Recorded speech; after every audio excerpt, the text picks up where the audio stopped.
Good afternoon, Knights. Thanks for joining us. I'm Emily, and today is Wednesday, April 27th, 2022. Here's your nightly news update. On PBS NewsHour Tuesday, Dr. Fauci announced that the U.S. is now out of the pandemic phase when it comes to COVID-19. He says the country is currently at a low level of new infections and hospitalizations due to the virus.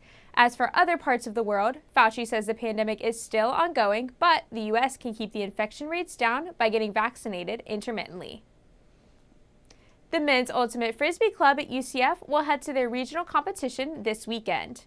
The team, also known as Dogs of War, is part of the Sport Club's organization on campus. The Dogs claimed one of two bids at their sectionals tournament back on April 10th in Gainesville. The Dogs will take on Georgia State in their first game. Junior computer science major and president of the club, Justin King, said the team is ready to compete, but ultimately wants to have fun. This is going to be our last tournament of the year. Last time seeing some of these people, some of the players that have been here for a while. So we want to have a good time. Of course we want to win, but even if we don't, we just want to have smiles all the time. The Dogs will start regionals on Saturday in Alabama, led by head coach Mike Taylor. You can see how the Dogs do on Twitter at Pups of Conflict. Join the UCF Police Department for an ice cream social tomorrow at 3 p.m. UCF PD will be giving out free ice cream at Point at Central for students looking to take a break from finals week. UCF PD wants to remind students not to stress out and suggests that they bring their study materials and talk to UCF PD officers. The United States carried out a prisoner exchange with Russia earlier today.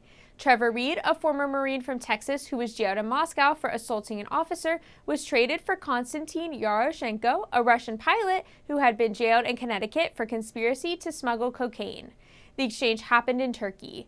Both President Biden and the Russian Foreign Ministry says that it was the product of a long negotiation process. The UCF softball team will take on the Tulsa Hurricanes in Orlando this weekend. The Knights won 2 out of 3 games this past weekend against Houston, with the Cougars snapping the Knights' 10-game win streak. UCF softball is still in first place in the AAC softball standings, with an 11-1 record in conference play. Be sure to keep an eye on sophomore utility player Jada Cody throughout the weekend, as she is only 4 RBIs away from breaking the single-season RBI record held by Stephanie Best. The Knights' first game is Friday at 6 p.m. at the UCF Softball Complex.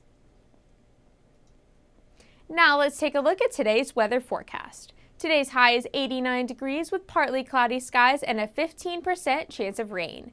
Tonight the low is 72 degrees with a 24% chance of rain.